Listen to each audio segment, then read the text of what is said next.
Voltei do aeroporto porque tinha esquecido meu passaporte em casa, mas o que ouvi pela janela, entre minha filha e meu genro, mudou minha vida para sempre. Era impossível acreditar no que meus próprios ouvidos estavam captando. Eu havia planejado essa viagem por meses. Tudo estava perfeitamente organizado, mas um simples esquecimento me trouxe de volta no momento exato para descobrir a verdade mais dolorosa da minha existência. Meu coração batia acelerado enquanto eu subia as escadas da minha própria casa. Aquela casa que eu havia construído com tanto amor e sacrifício durante décadas. Nunca imaginei que voltaria assim, com as mãos trêmulas, procurando entre meus papéis aquele documento que me permitiria escapar por uns dias da rotina. O táxi me esperava lá fora com o motor ligado. O motorista olhava o relógio com impaciência, mas eu precisava encontrar aquele bendito passaporte que com certeza estava na gaveta da minha escrivaninha. Subi correndo, ofegando um pouco, porque aos meus 66 anos já não tenho a mesma agilidade de antes, mas a emoção da viagem me dava forças. Era minha primeira escapada sozinha em anos. Um cruzeiro pelo Nordeste brasileiro que eu havia reservado depois de meses economizando cada centavo. Meu falecido marido, o Roberto, sempre me dizia que eu merecia conhecer o mundo, mas nunca tivemos a oportunidade. Agora, 3 anos depois de sua partida, finalmente eu havia me animado a realizar esse sonho. Entrei sigilosamente pela porta dos fundos, tentando não fazer barulho. A Gabriela e o Diego estavam de visita, como todos os domingos, e eu não queria que soubessem do meu retorno. Sabia que minha filha se preocuparia desnecessariamente e talvez até tentaria me convencer a cancelar a viagem. Ela sempre foi super protetora comigo, especialmente desde que enviuvei. Subi as escadas na ponta dos pés, em direção ao meu quarto, onde ficava a escrivaninha com todos os meus documentos importantes. O passaporte devia estar ali, na segunda gaveta, junto com as apólices de seguro e os papéis do banco. Tudo estava perfeitamente organizado, como meus pais sempre me ensinaram. Mas assim que cheguei ao segundo andar, suas vozes chegaram claramente da sala. A janela do meu quarto dava diretamente para o jardim, onde eles estavam sentados, tomando café na mesa de ferro forjado que o Roberto havia comprado para o nosso 20º aniversário de casamento. No início, pensei que era uma conversa normal, daquelas que todos os casais jovens têm sobre seus planos futuros. Gabriela falava com aquela voz suave que sempre usa quando está nervosa, e Diego respondia com seu tom calculista, que sempre me gerou certa desconfiança, embora nunca admitisse, nem para mim mesma. Mas as palavras que se seguiram me gelaram o sangue. Fiquei paralisada junto à janela, escondida atrás das cortinas de renda que eu mesma havia costurado anos atrás. Minha respiração ficou irregular e senti como se o chão se movesse sob meus pés. Não podemos mais esperar, Gabriela, dizia Diego com uma firmeza que eu nunca tinha ouvido antes. Sua mãe está muito saudável para a idade dela. Pode viver mais 10 ou 15 anos facilmente. Não podemos continuar esperando tanto tempo. Minha filha respondeu com um suspiro profundo, como se estivesse carregando um peso enorme por muito tempo. Eu sei, Diego, mas é que eu tenho medo. É a minha mãe, afinal de contas, embora ultimamente eu sinta que já não a reconheço. Exatamente por isso mesmo, ele continuou. Ela está começando a tomar decisões por conta própria, como essa viagem ridícula. O que será o próximo? Talvez se case com algum velhote do clube de leitura. Não podemos permitir que ela dilapide nosso futuro com caprichos de velhice. As palavras me atingiram como socos no estômago. Nosso futuro. Caprichos de velhice. Do que eles estavam falando? Exatamente. Minha mente trabalhava a toda velocidade, tentando processar o que estava ouvindo. Mas parte de mim se recusava a aceitar a realidade daquelas palavras tão cruéis. O advogado diz que se conseguirmos provar que ela está perdendo as faculdades mentais, podemos conseguir a tutela legal, continuou Diego. E uma vez que tivermos o controle das finanças dela, poderemos tomar as decisões que realmente convêm. Essa casa vale uma fortuna e com as economias dela poderíamos finalmente comprar o apartamento que queremos. Gabriela ficou em silêncio por um momento que me pareceu eterno. Eu prendi a respiração, agarrada às cortinas, rogando internamente para que minha filha dissesse não, que aquilo estava errado, que nunca faria algo assim com sua própria mãe. Mas suas próximas palavras destruíram completamente meu mundo. Você tem razão, meu amor. Já falei com o Dr. Roberto. Ele está disposto a assinar os papéis que precisamos. Diz que com a idade dela é fácil argumentar deterioração cognitiva, especialmente se mostrarmos comportamentos erráticos como essa viagem repentina. Eu mal conseguia respirar. As pernas tremiam tanto que tive que me apoiar na parede para não cair. Esses eram meus entes queridos, minha única filha e o homem que ela havia escolhido como companheiro de vida, planejando friamente como tirar de mim tudo o que eu havia construído durante décadas de trabalho honesto. O som da buzina do táxi interrompeu meus pensamentos. O motorista estava impaciente, provavelmente pensando que eu havia desistido da viagem, mas eu já não pensava em cruzeiros nem em passaportes. Só conseguia pensar naquelas palavras terríveis que acabava de ouvir, naquela traição que jamais teria imaginado possível. Durante 50 anos, construí uma vida que acreditava perfeita, organizada como um relógio suíço. Cada manhã eu me levantava às 6 em ponto. Preparava o café na mesma xícara de porcelana branca que o Roberto havia me dado no nosso primeiro aniversário e começava minha rotina diária, que nunca variava. Eu era uma mulher respeitada no bairro, conhecida pela minha pontualidade, meu jardim impecável e minha capacidade de organizar as melhores reuniões familiares. Minha casa era meu orgulho. Cada canto refletia anos de cuidado meticuloso. As plantas do jardim cresciam exuberantes porque eu as regava religiosamente cada tarde às 5. Os móveis reluziam porque eu os limpava cada terça e sexta-feira. Os documentos importantes estavam arquivados por datas na escrivaninha de mogno, que havia pertencido ao meu pai. Roberto, eu havíamos trabalhado incansavelmente para construir esse patrimônio. Ele como contador em uma empresa têxtil durante 30 anos, eu como professora primária durante 25. Nunca tivemos luxos extravagantes, mas também não nos faltou nada. Economizávamos cada centavo, calculávamos cada gasto, planejávamos cada investimento pensando sempre no futuro da Gabriela. Quando nossa filha nasceu, senti que a vida finalmente tinha sentido completo. Era uma bebê linda, tranquila, que dormia a noite toda desde os 3 meses.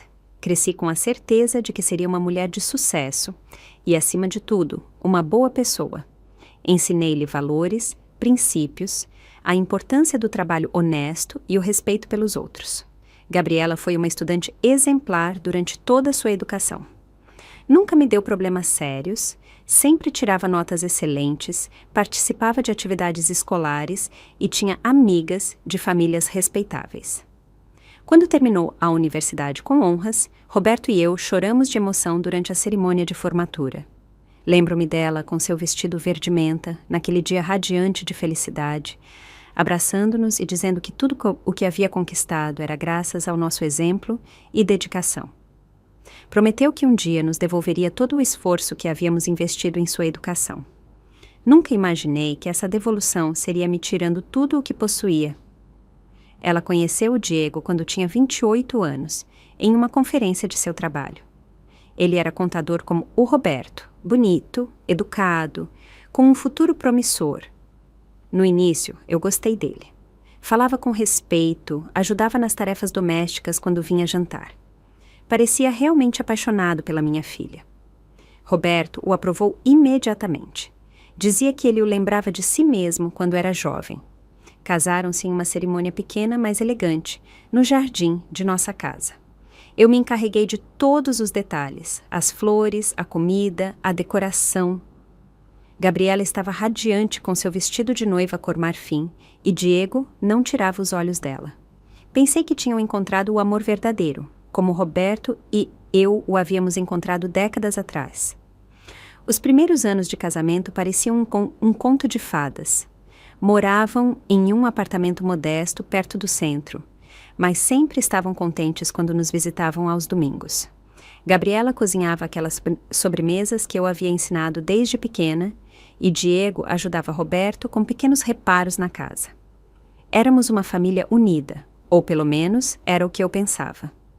Depois da morte de Roberto, há 3 anos, senti que o mundo desabava sobre meus ombros. 40 anos de casamento não se esquecem de um dia para o outro. A casa parecia enorme e vazia. Cada canto me lembrava ele. Nos primeiros meses, eu mal conseguia funcionar. Chorava constantemente e havia perdido o apetite por completo. Gabriela e Diego foram meu apoio durante esses momentos tão difíceis.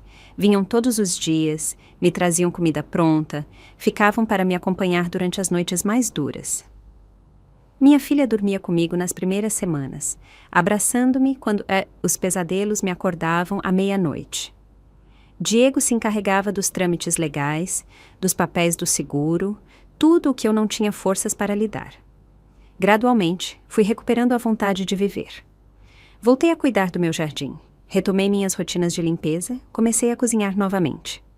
Gabriela me sugeriu que me inscrevesse no clube de leitura do bairro, que fizesse aulas de yoga, que fizesse atividades para conhecer gente nova. No início, resisti, mas eventualmente aceitei seus conselhos. A vida começou a ter cor novamente. Fiz amigas no clube de leitura, mulheres da minha idade que também haviam enviuvado e entendiam perfeitamente pelo que eu estava passando. Comecei a desfrutar de pequenos prazeres, uma xícara de chá nas tardes, um bom romance, as conversas com as vizinhas sobre as flores do jardim. Inclusive, comecei a pensar em viagens. Roberto sempre havia querido conhecer a Europa, mas nunca tivemos a oportunidade ou dinheiro suficiente. Agora, com a casa paga e algumas economias acumuladas, finalmente podia me permitir realizar esse sonho que havíamos compartilhado por tantos anos. Quando contei a Gabriela e Diego sobre meus planos de viajar, a reação deles foi estranha. Não mostraram a emoção que eu esperava, mas sim preocupação. Disseram que era perigoso para uma mulher da minha idade viajar sozinha, que eu poderia ficar doente longe de casa, que era melhor esperar e talvez eles pudessem me acompanhar no futuro. Mas eu havia tomado uma decisão, pela primeira vez em décadas. Queria algo só para mim, sem pedir permissão, sem considerar as opiniões de outros. Eu me sentia livre, independente, capaz de tomar minhas próprias decisões. Roberto teria orgulho de me ver tão decidida e valente. Organizei tudo meticulosamente. O passaporte, as reservas, o seguro de viagem, a roupa adequada. Até comprei uma mala nova, cor vermelha vibrante, porque me pareceu alegre e otimista. Eu estava emocionada como uma criança pequena esperando o Natal. Nunca suspeitei que essa emoção, essa nova independência que tanto me orgulhava, fosse precisamente o que estava gerando aqueles planos sinistros que acabava de ouvir da minha própria janela. O problema é que ela ainda está lúcida demais, continuou Diego enquanto eu permanecia oculta atrás das cortinas, sentindo como meu mundo desmoronava palavra por palavra. Mas o Dr. Roberto diz que isso não importa. Com alguns depoimentos de comportamento errático e a idade dela, podemos conseguir a declaração de incapacidade mental sem maiores problemas. Gabriela suspirou profundamente. E se ela perceber o que estamos fazendo? Você conhece minha mãe, Diego. Ela é mais astuta do que aparenta. Durante anos, ela administrou as finanças da casa quando papai estava vivo. Nunca cometeu erros com os números. Por isso mesmo temos que agir rápido, respondeu ele com uma frieza que me arrepiou até os ossos. Quanto mais tempo passar, mais difícil será convencer um juiz. Mas se apresentarmos o caso corretamente, mostrando que ela está tomando decisões impulsivas, como gastar dinheiro em viagens desnecessárias, podemos argumentar deterioração do juízo. As palavras se cravavam em meu peito como adagas afiadas. Viagens desnecessárias. Deterioração do juízo. Como podiam falar assim de mim? Como podia minha própria filha, a menina que eu havia carregado nos meus braços, que havia alimentado com meu leite, que havia consolado durante cada pesadelo infantil, estar planejando destruir minha vida de maneira tão cruel? Já falei com a Isabel também, acrescentou Gabriela, mencionando minha melhor amiga do clube de leitura. Disse a ela que estava preocupada porque a mamãe estava agindo estranho ultimamente, que às vezes se confundia com as datas, que repetia as mesmas histórias várias vezes. Meu coração parou completamente. Isabel era minha confidente, a pessoa com quem eu compartilhava minhas alegrias e preocupações toda terça-feira no café. Gabriela havia estado envenenando nossa amizade com mentiras sobre minha saúde mental. Por quanto tempo ela havia estado tecendo essa rede de enganos pelas minhas costas? Excelente, aprovou Diego. Precisamos que pareça um padrão de comportamento preocupante. O que mais você pode conseguir? Bem, Também poderíamos falar com a dona Carmela, a vizinha do lado. Ela sempre foi um pouco fofoqueira. Se eu disser a ela que estou preocupada com a saúde mental da mamãe, com certeza ela começará a inventar coisas que notou. A traição era mais profunda do que eu havia imaginado. Não só estavam planejando roubar meus bens, mas estavam destruindo sistematicamente minha reputação, minha rede de apoio social, tudo o que me dava sentido de pertencimento e de dignidade na comunidade onde eu havia vivido por décadas. Perfeito, disse Diego. E não se esqueça de documentar qualquer coisa estranha que ela faça. Se ela se levantar de madrugada, se esquecer de pagar algo, se confundir com algum nome, tudo pode servir como evidência. Meu estômago se revirou ao perceber que por meses, talvez anos, minha própria filha havia estado me observando como um predador observa sua presa, esperando qualquer deslize, qualquer momento de vulnerabilidade humana normal para usar contra mim. E o que acontece com a casa? Perguntou Gabriela. É o que mais vale de tudo o que ela tem. Uma vez que tivermos a tutela, podemos vendê-la facilmente. Diremos que é grande demais para ela, que precisa estar em um lugar mais seguro e com cuidado especializado. Ninguém questionará essa decisão, especialmente se ela já estiver declarada incapaz. As lágrimas começaram a rolar pelo meu rosto, mas as sequei rapidamente. Não podia permitir que me vissem chorar. Não podia dar-lhes nem mesmo essa satisfação. Esta casa era mais do que uma propriedade. Era o lar onde eu havia criado minha filha, onde eu havia amado meu marido, onde haviam ocorrido todos os momentos mais importantes da minha vida. E depois, o que fazemos com ela? Perguntou Gabriela com uma voz tão casual como se estivesse falando do tempo. Há várias opções. Poderíamos procurar uma residência geriátrica econômica, daquelas onde o governo subsidia parte do custo. Com a pensão dela e o que sobrar depois de vender a casa e pagar nossas dívidas, deveria dar para mantê-la confortável. Confortável. Falavam de me trancar em um asilo como se eu fosse um móvel velho que não precisam mais, mas que não querem jogar fora completamente. Minha mente trabalhava freneticamente tentando processar a magnitude dessa traição, a frieza com que estavam planejando o roubo de minha vida inteira. Embora, pensando bem, continuou Diego, talvez seja melhor uma residência privada, mas mais longe. Assim não teremos que visitá-la tão seguido e ela não poderá causar problemas com os vizinhos ou antigos conhecidos. Gabriela riu, uma risada curta e amarga que eu jamais havia ouvido dela. Você tem razão, quanto mais longe, melhor. Assim poderemos viver tranquilos, sem nos preocuparmos que alguém acredite nela se tentar contar uma versão diferente dos fatos. O plano era perfeito, diabolicamente perfeito. Me isolariam de todo o meu mundo conhecido, de todas as pessoas que poderiam me ajudar ou acreditar na minha versão dos fatos. Me converteriam em uma idosa confusa e abandonada em um lugar estranho, enquanto eles desfrutavam de tudo o que Roberto e eu havíamos construído durante décadas de sacrifício. Quando começamos? Perguntou Gabriela, e em sua voz detectei uma impaciência que me gelou o sangue.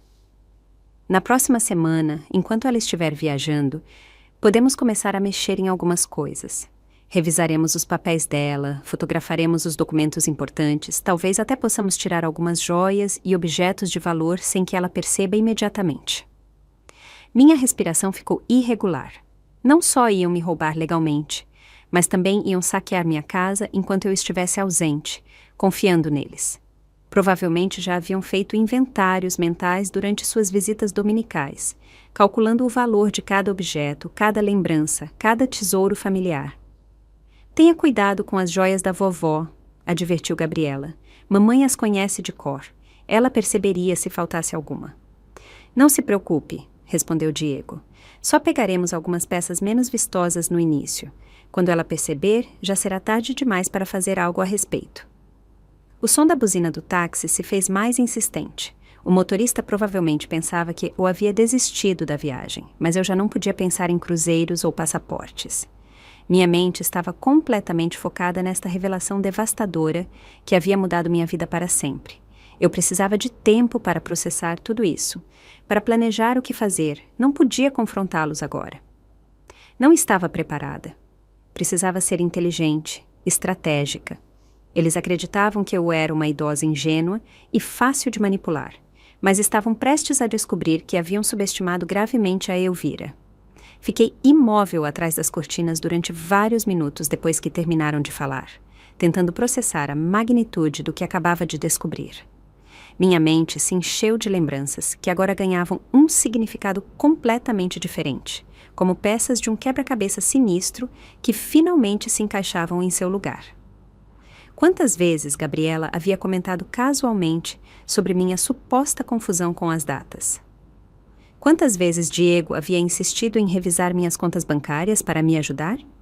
Quantas vezes haviam trocado olhares cúmplices que eu havia interpretado como amor de casal quando na realidade eram conspirações contra mim? Lembrei-me daquela tarde, há 2 meses, quando Gabriela veio me visitar e me encontrou procurando meus óculos de leitura. "Mamãe, você está com eles." Ela havia me dito com um sorriso estranho, mas eu lembrava perfeitamente de tê-los deixado na mesa de cabeceira. Agora me perguntava se ela os havia movido deliberadamente para depois poder contar essa história, como evidência do meu deterioro mental. Também lembrei quando Diego se ofereceu tão gentilmente para me acompanhar ao banco para simplificar meus trâmites. Insistiu que seria mais fácil se ele tivesse acesso às minhas contas para me ajudar com os pagamentos mensais. Eu havia interpretado essa oferta como amor filial, mas agora entendia que ele estava preparando o terreno para ter controle total sobre minhas finanças. Às vezes em que Gabriela havia sugerido que eu deveria considerar vender a casa porque era grande demais para uma pessoa sozinha. Às vezes em que havia comentado sobre o quão caro era manter uma propriedade tão grande. Às vezes em que havia falado sobre as vantagens de viver em uma comunidade para idosos, onde eu teria mais companhia e cuidado profissional. Cada conversa, cada sugestão, cada gesto de suposta preocupação havia sido parte de um plano meticulosamente desenhado para me convencer a renunciar voluntariamente à minha independência. E quando isso não funcionou, decidiram tirá-la de mim pela força legal. As mãos me tremiam enquanto eu lembrava da visita do Dr. Roberto na semana passada. Ele havia chegado sem hora marcada, dizendo que Gabriela havia ligado preocupada com minha saúde. Fez perguntas estranhas sobre minha memória, sobre se eu me sentia confusa ultimamente, sobre se eu tinha tido episódios de desorientação. Eu havia respondido honestamente que me sentia perfeitamente bem, mas ele insistia em fazer mais perguntas, anotando em uma pequena caderneta. Agora, eu entendia que aquela visita não havia sido uma consulta médica, mas uma avaliação para apoiar sua declaração de incapacidade mental. O Dr. Roberto, em quem eu havia confiado por anos, estava mancomunado com meus próprios familiares para destruir minha vida. Desde quando essa conspiração havia começado? Havia começado imediatamente após a morte de Roberto, quando eu estava mais vulnerável e precisava de seu apoio. Ou havia começado ainda antes, enquanto meu marido ainda vivia, esperando pacientemente um momento adequado para executar seu plano. A ideia de que haviam estado fingindo amor e preocupação enquanto planejavam minha destruição me encheu de uma raiva que jamais havia sentido. Mas junto com a raiva vinha uma tristeza profunda e devastadora. Minha própria filha, a menina que eu havia carregado em meu ventre durante 9 meses, que havia alimentado com meu corpo, que havia educado com meus valores, me considerava um obstáculo para sua felicidade. Em que eu havia falhado como mãe? O que eu havia feito de errado para criar uma pessoa capaz de me trair de maneira tão cruel? Eu havia sido generosa demais, permissiva demais, ou talvez não havia sido suficientemente rígida em ensiná-la sobre a gratidão e o respeito pelos pais. Roberto sempre dizia que Gabriela era perfeita, que era a filha que qualquer pai sonharia ter. Como ele teria reagido a essa traição? Teria se sentido tão responsável quanto eu me sentia agora? Ou teria sabido ver sinais que eu havia ignorado durante todos esses anos? O som de suas vozes interrompeu meus pensamentos dolorosos. Estavam se despedindo, preparando-se para ir embora. Ouvi o ruído das cadeiras sendo arrastadas, os passos no pátio, as palavras finais de uma conversa que havia destruído meu mundo para sempre. "Lembre-se, amor", dizia Diego. "Não podemos mudar de atitude em relação a ela de repente. Temos que continuar sendo o genro e a filha perfeitos até que tudo esteja legal." "Eu sei", respondeu Gabriela. Embora me custe cada vez mais fingir carinho quando a vejo gastar dinheiro em coisas desnecessárias, como essa viagem. Mas você tem razão, temos que manter as aparências até ter tudo controlado. Fingir carinho. Essas palavras me atingiram mais forte que todas as anteriores. Por anos, eu havia interpretado seus abraços, seus beijos na bochecha, seus te amo, mamãe, como expressões genuínas de amor filial. Agora descobria que tudo havia sido uma atuação elaborada, uma máscara para esconder seu desprezo e avareza. Ouvi a porta principal se abrir e fechar. Seus passos se afastaram pela entrada. O motor do carro deles ligou e gradualmente o som desapareceu na distância. Só então me permiti desabar sobre a cama com o corpo tremendo pela comoção de tudo o que havia descoberto. A buzina do táxi continuava soando lá fora, cada vez mais impaciente. Eu teria que descer e cancelar a viagem, inventar alguma desculpa. Não podia ir embora agora sabendo o que sabia. Precisava de tempo para pensar, para planejar, para decidir como enfrentar essa traição devastadora. Mas enquanto eu me dirigia à janela para acenar para o taxista, uma ideia começou a se formar em minha mente. E se eu não cancelasse a viagem? E se aproveitasse o plano deles de revistar minhas coisas, enquanto eu estivesse ausente para observá-los sem que percebessem? E se eu fingisse ser idosa, ingênua, que eles acreditavam que eu era, enquanto na realidade investigava a profundidade real de sua traição? Eles haviam subestimado gravemente a Elvira. Acreditavam que eu era uma viúva vulnerável e fácil de manipular, mas estavam prestes a descobrir que a mulher que havia construído um patrimônio junto com Roberto, que havia criado uma filha e administrado um lar por décadas, tinha recursos e força que nem mesmo eles podiam imaginar. Se quisessem jogar sujo, eu lhes ensinaria o que realmente significava enfrentar uma mulher que já não tinha nada a perder e tudo pelo que lutar. Desci as escadas com passos firmes e decididos, embora meu coração batesse como um tambor de guerra. O taxista me olhou com alívio quando apareci na porta principal com minha mala vermelha e um sorriso que, embora forçado, devia parecer convincente. Desculpe a demora, eu disse com a voz mais calma que pude conseguir. Já estou pronta para o aeroporto. Durante todo o trajeto, mantive uma conversa casual com o motorista, comentando sobre o tempo e minhas expectativas para o cruzeiro, mas minha mente trabalhava a toda velocidade, planejando cada movimento. Eu não podia deixar que Gabriela e Diego suspeitassem que eu havia descoberto o plano deles. Minha única vantagem era que eles acreditavam ter me enganado completamente. No aeroporto, enquanto esperava meu voo, liguei para Isabel de um telefone público. Eu precisava saber o que Gabriela havia dito exatamente sobre meu suposto deterioro mental. Isabel, querida, comecei com naturalidade. Estou no aeroporto, prestes a partir, mas queria te perguntar algo. Você notou algo estranho em mim ultimamente? Houve uma pausa incômoda antes de Isabel responder. Bem, Elvira, a verdade é que Gabriela veio me ver há algumas semanas. Ela estava muito preocupada com você. Dizia que você tinha estado um pouco confusa com algumas coisas. Meu estômago se contraiu, mas mantive a voz serena. Confusa? Como exatamente?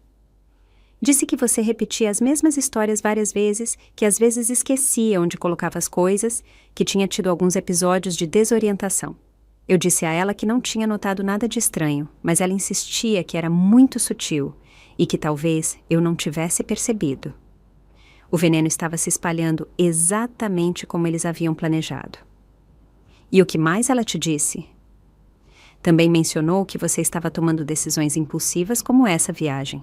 Disse que estava preocupada porque não era típico de você fazer algo tão espontâneo sem consultar a família.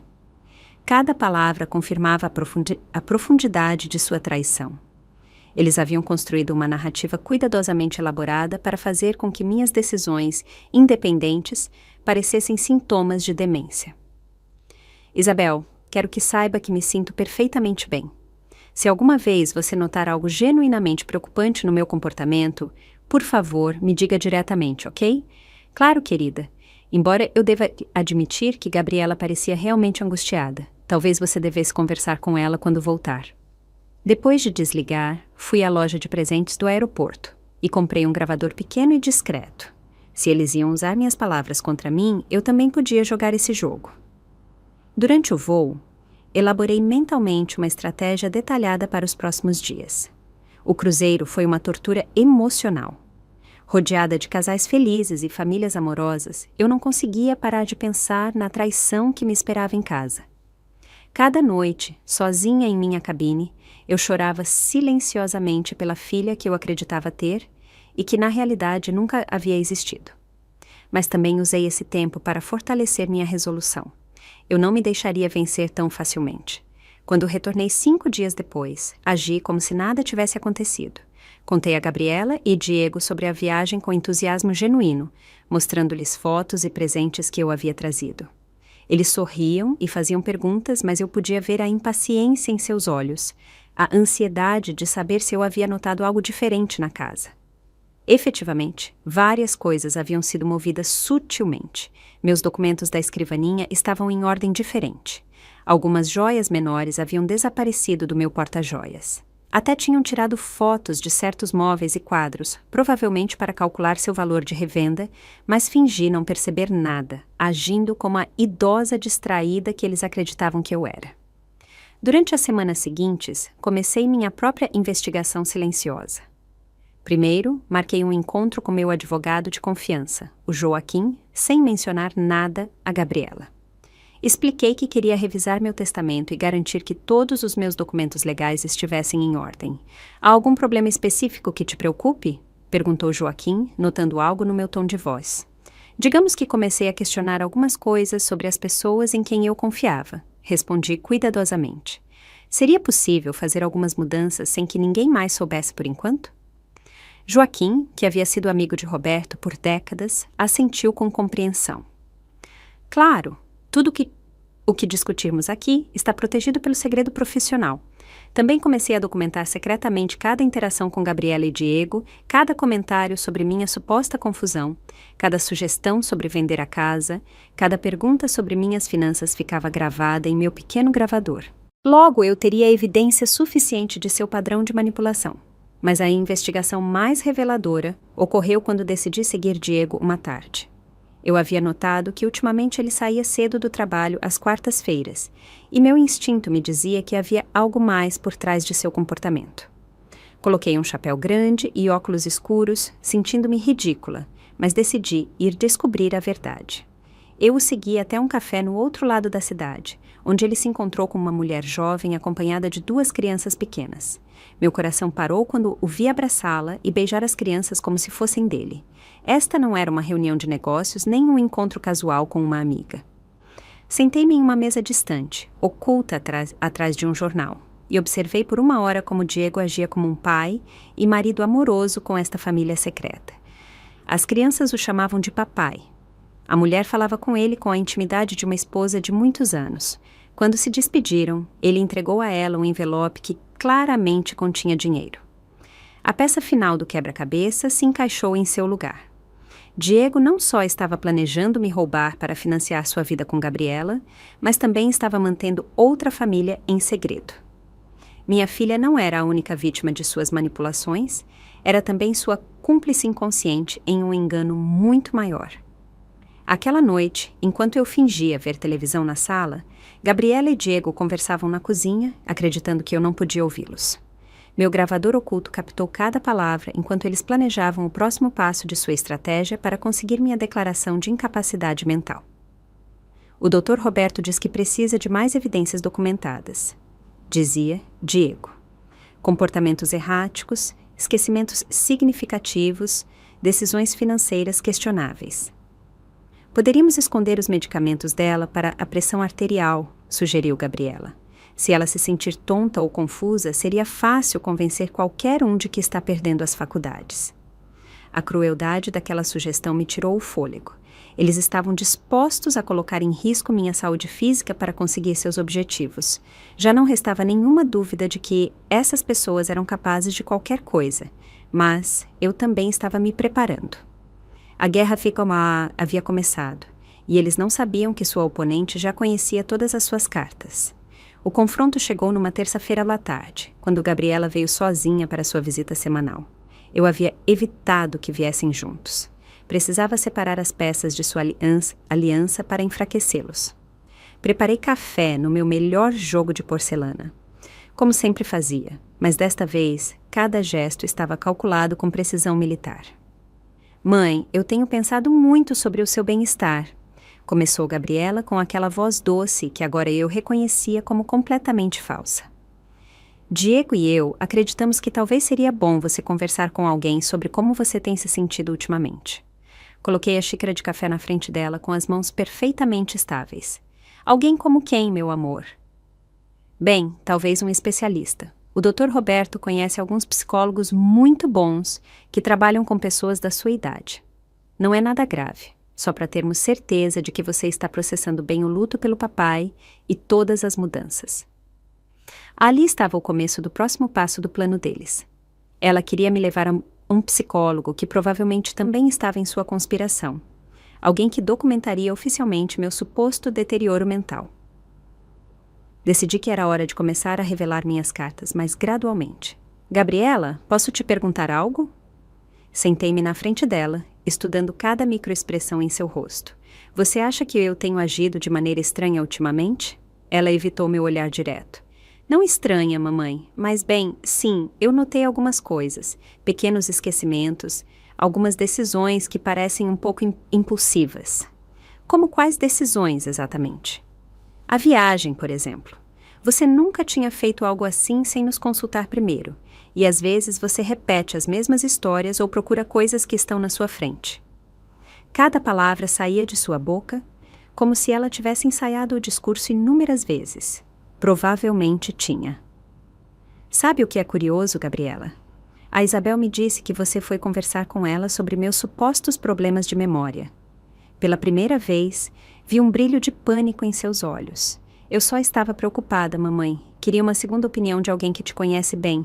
E o Dr. Roberto, você também estava tão preocupada que teve que ligar para ele vir sem que eu pedisse uma consulta? Agora sim, ela estava claramente nervosa. Suas mãos tremeram ligeiramente quando ela pegou a xícara de café. Mamãe, eu não entendo por que você está questionando tudo isso. Nós só queremos o seu melhor. Levantei-me lentamente e caminhei até a janela. A mesma janela de onde eu havia ouvido a conversa que mudou minha vida. Sabe o que mais é curioso, minha filha? Ontem encontrei algo muito interessante no banco. Seu rosto empalideceu visivelmente. No banco? Sim, acontece que alguém estava fazendo consultas sobre minhas contas, perguntando sobre procedimentos para transferir fundos em caso de incapacidade mental. Não te parece estranho? Gabriela levantou-se bruscamente, derramando um pouco de café sobre a mesa. Mamãe, acho que você está interpretando mal as coisas. Sério? Eu me virei para ela com um sorriso que sabia ser intimidador.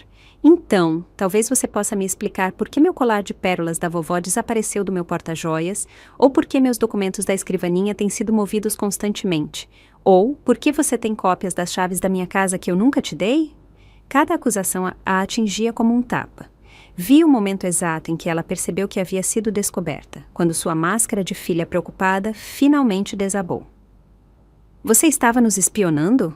Conseguiu perguntar com uma voz que já não tinha nada de doce.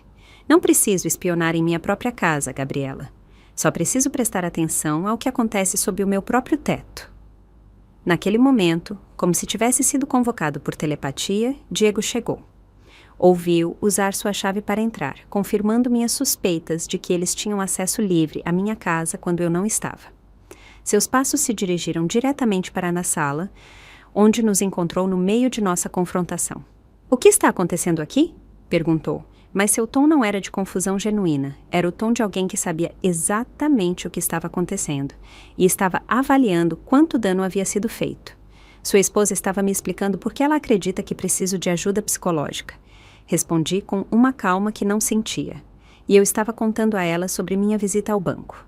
Diego trocou um olhar rápido com Gabriela, uma comunicação silenciosa que confirmou minhas piores suspeitas sobre sua coordenação. Elvira, acho que há um mal-entendido. Ah, não há nenhum mal-entendido, Diego. De fato, acho que finalmente entendo tudo perfeitamente. Caminhei até minha escrivaninha e abri a gaveta superior, tirando uma pasta que eu havia preparado por semanas. Por exemplo, entendo que você tem visitado uma mulher chamada Rosana às quartas-feiras à tarde. Uma mulher com 2 filhos que te chamam de pai. A cor desapareceu completamente do rosto dele. Gabriela o olhou com um choque genuíno, claramente sem saber nada sobre sua família secreta. Do que ela está falando? Seu maravilhoso marido não te contou, querida. Diego tem mantido outra família por pelo menos 3 anos. As crianças têm uns 5 e 7 anos aproximadamente. Quanto tempo vocês estão casados? 6 anos, sussurrou Gabriela.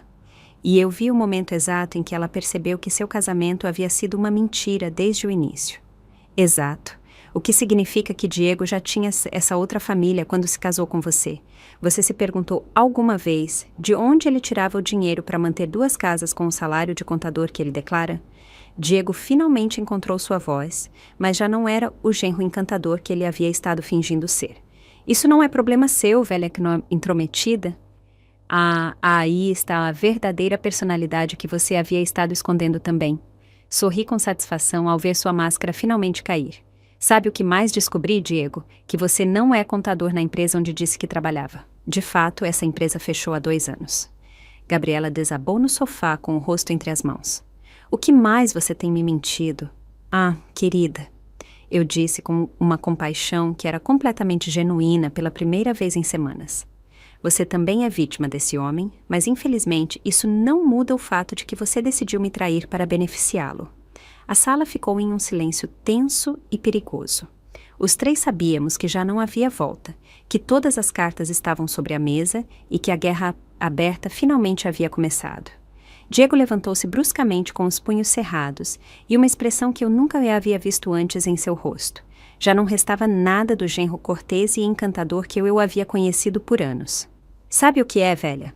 Já me cansei de fingir que me importo com você. Você devia ter ficado calada e deixado as coisas seguirem seu curso natural. Gabriela levantou o olhar com lágrimas escorrendo pelo rosto. Diego, o que você está dizendo? Estou dizendo que sua mãe é um obstáculo chato, que devia ter aceitado seu lugar há muito tempo. Sua voz tinha uma crueldade que me gelou o sangue. Mulheres da idade dela deveriam ser gratas por alguém cuidar delas, não ficar brincando de detetives. Mas antes que eu pudesse responder, a campainha tocou. Os 3 ficamos imóveis, como se tivéssemos sido pegos em flagrante, o que, de certa forma, era exatamente o que havia acontecido. Você está esperando alguém? Perguntou Gabriela com a voz trêmula. Sorri com a primeira satisfação genuína que havia sentido em semanas. De fato, sim. Com licença por um momento. Quando abri a porta, Joaquim estava parado no batente com uma mulher jovem vestida de terno que eu não reconheci imediatamente. Elvira, chegamos bem a tempo, pelo que vejo. Perfeitamente a tempo, confirmei. Gabriela, Diego, quero apresentar-lhes meu advogado Joaquim, a quem vocês já conhecem, e a detetive particular Elisa, que contratei durante as últimas semanas. O choque em seus rostos era evidente.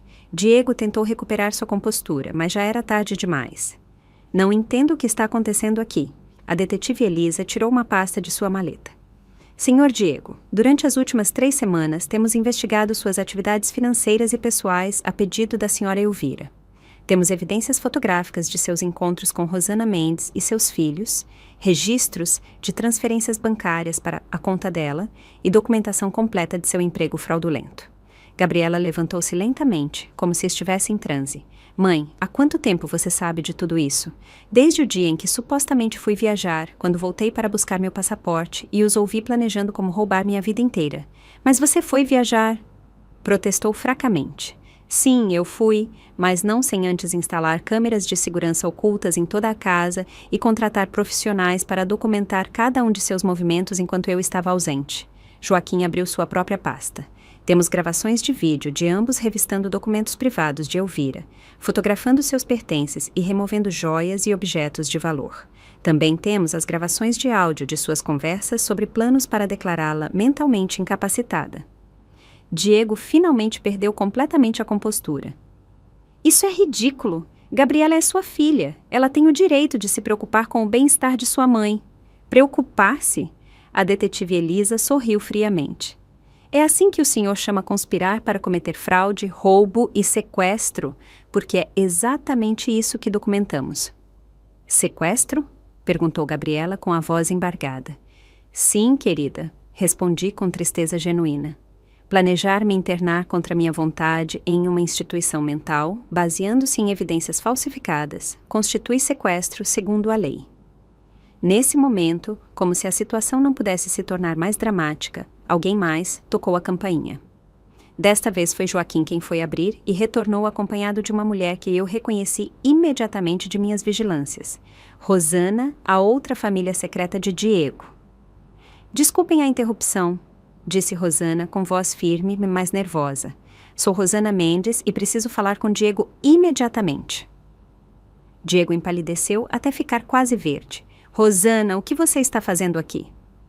Vim porque finalmente descobri toda a verdade sobre você, Diego, e também porque esta senhora, ela apontou para a detetive Elisa, veio me fazer perguntas que me abriram os olhos completamente. Gabriela olhava entre Diego e Rosana como se estivesse vendo um filme surrealista.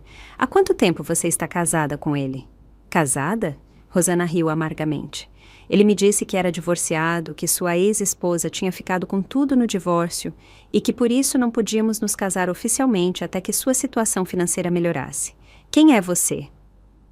Eu sou a esposa dele, sussurrou Gabriela. A esposa legal. O silêncio que se seguiu foi ensurdecedor. Rosana se apoiou contra essa parede como se tivesse recebido um golpe físico. Sua esposa? Mas estamos juntos há 4 anos. Meus filhos acreditam que ele é o pai deles. Gabriela e Diego estão casados há 6 anos, informei gentilmente. O que significa que vocês duas foram vítimas das mentiras desse homem durante todo esse tempo.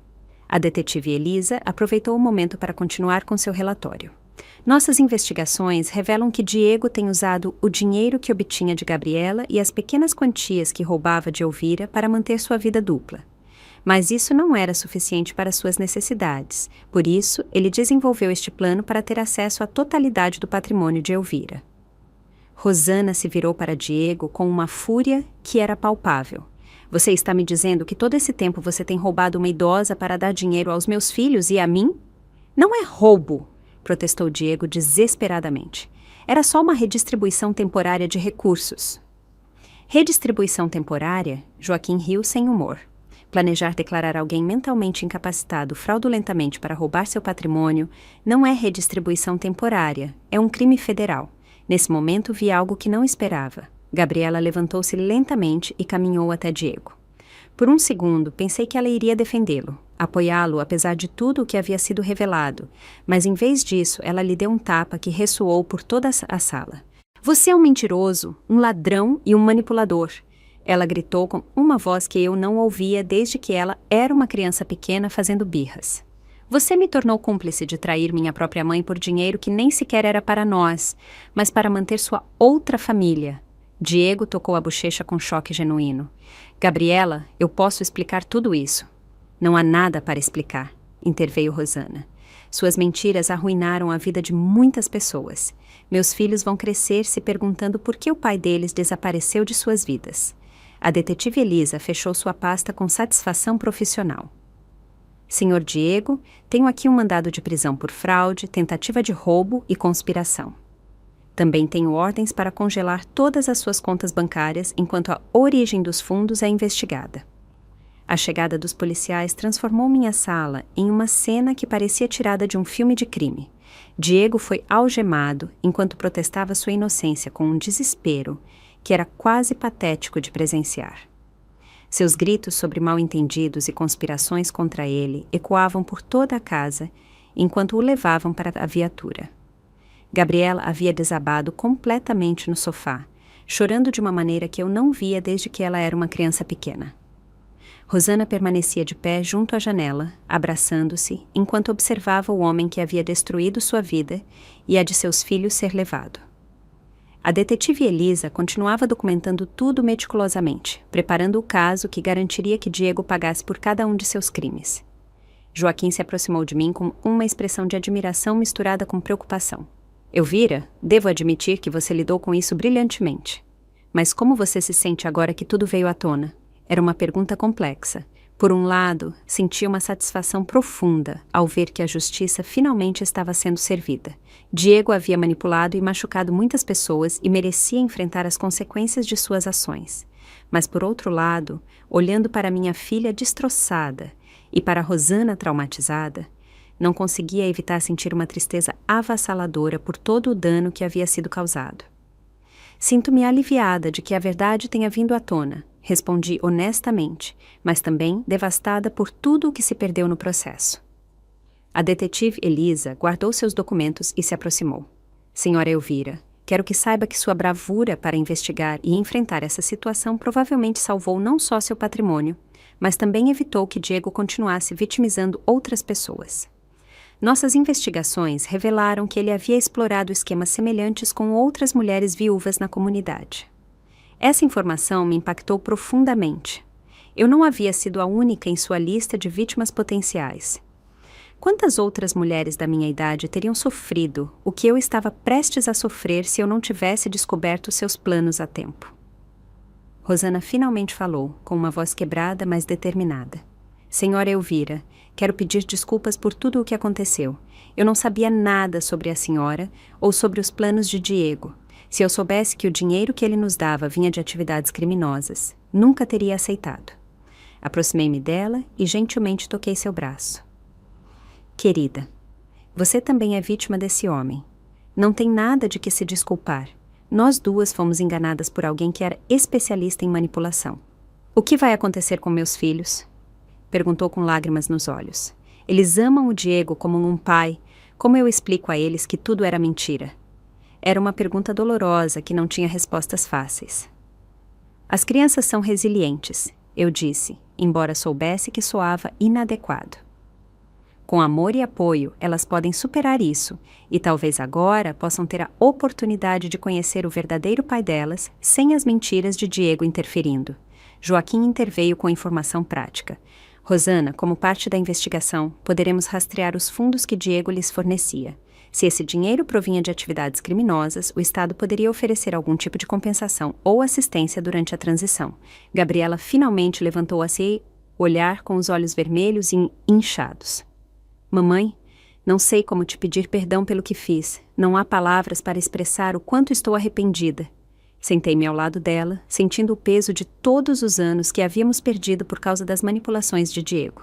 Gabriela, preciso entender algo. Em algum momento você realmente acreditou que eu estava perdendo minhas faculdades mentais? Ou você sempre soube que estava mentindo? Ela cobriu o rosto com as mãos. No início, Diego me convenceu de que você realmente estava mostrando sinais de confusão. Dizia que era normal eu não notar porque te via muito seguido, mas que ele podia ver mais objetivamente.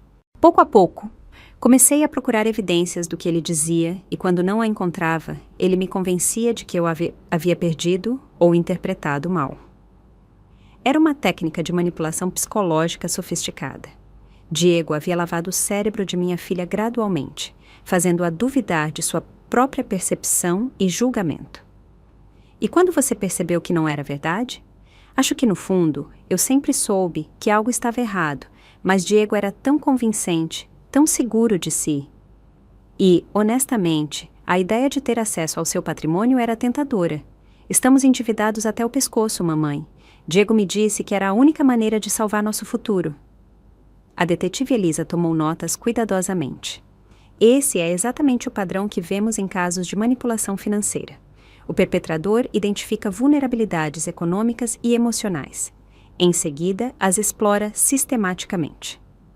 Joaquim abriu uma nova pasta. Elvira, há algo mais que devemos discutir. Durante nossas investigações, descobrimos que Diego havia começado a falsificar sua assinatura em alguns documentos bancários. Felizmente, nós o detivemos antes que ele pudesse fazer transferências significativas, mas precisamos garantir que todas as suas contas estejam protegidas. A revelação de que ele havia falsificado minha assinatura me atingiu como outro tapa. Que tipo de documentos? Formulários de mudança de beneficiários, solicitações de cartões de crédito adicionais, algumas consultas sobre empréstimos contra o valor de sua casa. Ele estava preparando múltiplas vias para acessar seus fundos uma vez que tivesse controle legal. Rosana sacudiu a cabeça com incredulidade. Como pude estar tão cega? Todos os sinais estavam lá, mas eu queria acreditar em suas mentiras porque alternativa era enfrentar que eu estava criando meus filhos sozinha. Não se culpe, eu disse firmemente. Diego era um predador experiente. Sabia exatamente como manipular nossas esperanças e medos. A detetive Elisa fechou sua caderneta. Com toda a evidência que coletamos, Diego enfrentará múltiplas acusações: fraude bancária, falsificação de documentos, tentativa de sequestro e possivelmente mais acusações, à medida que a investigação continuar. Estamos falando de uma sentença de prisão significativa. Enquanto os oficiais terminavam de processar a cena, percebi que, embora tivesse vencido essa batalha, as cicatrizes emocionais demorariam muito tempo para cicatrizar. Minha relação com Gabriela estava danificada, talvez irreparavelmente. Rosana e seus filhos teriam que reconstruir suas vidas do zero, e eu teria que aprender a confiar novamente depois dessa traição devastadora. Mas pela primeira vez em meses, eu me sentia no controle da minha própria vida novamente. 6 meses depois, sentei-me em meu café favorito com Isabel, observando como a vida havia tomado rumos que eu jamais teria imaginado.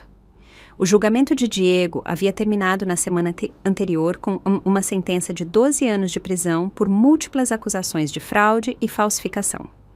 A justiça havia sido servida, mas as feridas emocionais ainda estavam cicatrizando lentamente. Isabel mexeu seu café com uma expressão pensativa.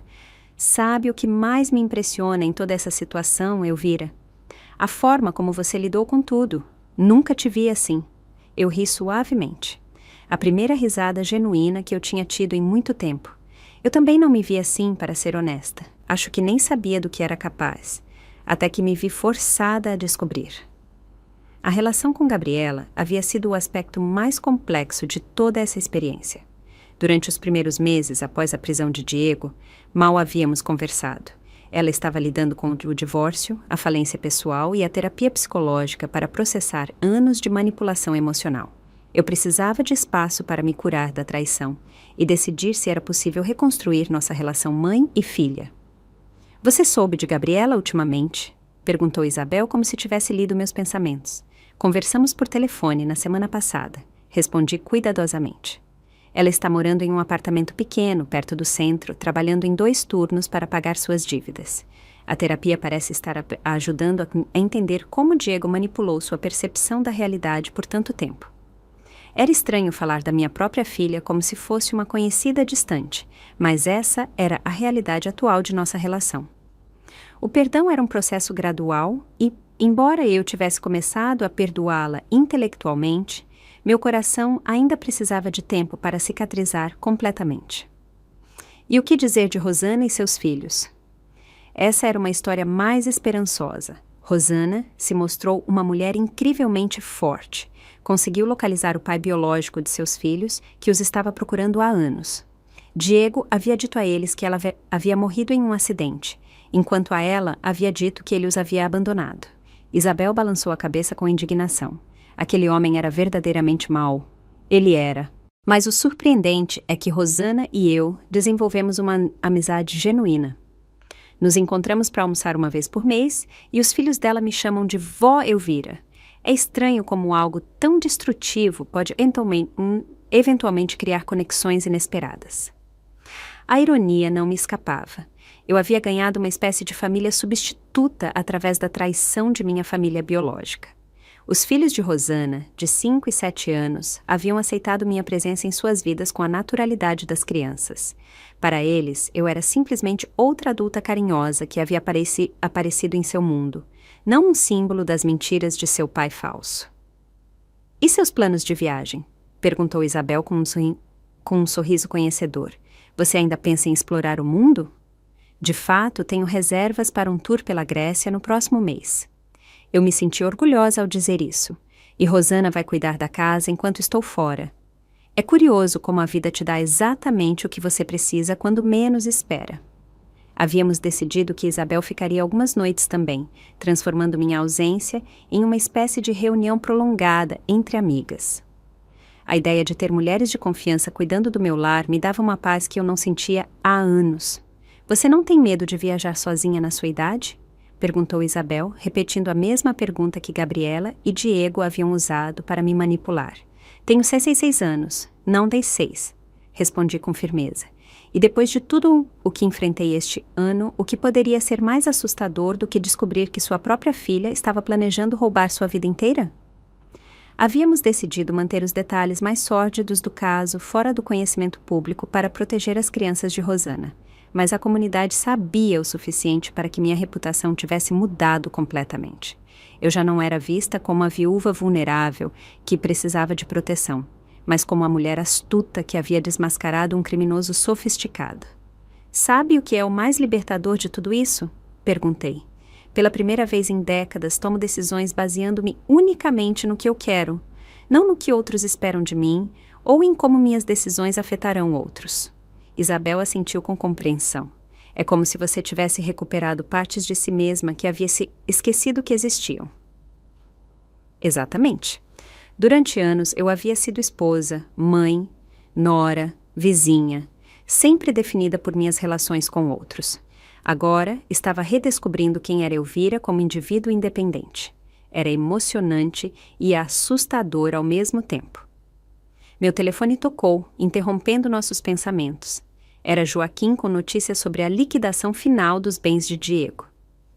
Elvira, tenho boas notícias. Conseguimos recuperar quase todo o dinheiro que ele te roubou, mais os juros. Também pudemos garantir um fundo de compensação para Rosana e seus filhos. Depois de desligar, percebi que este capítulo da minha vida finalmente estava se fechando. Todas as pontas soltas estavam sendo amarradas. Todas as contas estavam sendo saldadas. Era hora de olhar para frente em vez de para trás. Você tem algum arrependimento? Perguntou Isabel, enquanto caminhávamos de volta para nossos carros. Parei e pensei cuidadosamente em sua pergunta. Arrependimento. Não sobre como eu lidei com a situação uma vez que descobri a verdade, mas sim me arrependo de não ter confiado mais em meus instintos durante todos esses anos. Havia sinais, pequenas coisas que me incomodavam sobre Diego, mas eu as ignorei porque queria que Gabriela fosse feliz. O sol da tarde criava sombras longas na rua enquanto eu refletia sobre tudo o que havia aprendido. Acho que o maior presente que essa experiência terrível me deu foi a confirmação de que sou mais forte e mais capaz do que eu mesma acreditava. Durante anos, eu me vi como alguém que precisava de proteção e cuidado. Mas acontece que sou perfeitamente capaz de me proteger e me cuidar. Naquela noite, enquanto me preparava para dormir em minha casa silenciosa, mas já não solitária, me olhei no espelho do banheiro. A mulher que me devolvia o olhar tinha o mesmo rosto de 66 anos, mas seus olhos tinham uma força e determinação que não haviam estado ali antes. Amanhã começaria a fazer as malas para a Grécia. Na semana seguinte, eu tinha um encontro para aprender a usar um computador. No mês que vem, Rosana e eu havíamos planejado fazer aulas de dança juntas. Minha vida estava cheia de possibilidades novas e emocionantes. Deitei-me naquela noite com uma sensação de paz profunda que não sentia há anos. Eu estava sozinha em minha casa, mas pela primeira vez em muito tempo, essa solidão parecia liberdade em vez de abandono. Eu havia sobrevivido à traição mais profunda, imaginável, e havia saído do outro lado mais forte e mais sábia. Hoje estou sozinha, pensei enquanto adormecia, mas pela primeira vez em paz. E chegamos ao fim de mais uma história da vida com o Vozes de Maria. O que essa história fez você sentir? E se fosse com você, o que teria feito? Me conta nos comentários. Eu adoro ler o que vocês pensam. Se essa história tocou o seu coração, deixa o seu like e se inscreve no canal. E se você realmente quiser me apoiar, pode me enviar um super thanks. Esses gestos me ajudam muito a continuar trazendo essas histórias com muito amor e carinho para você. Na tela, você vai encontrar mais 2 histórias sinceras e profundas que tocam o coração e nos ensinam lições valiosas sobre a vida. São histórias que emocionam, ensinam e fazem refletir. Obrigado por existir e por estar aqui comigo. Te espero na próxima história de vida aqui no Vozes de Maria.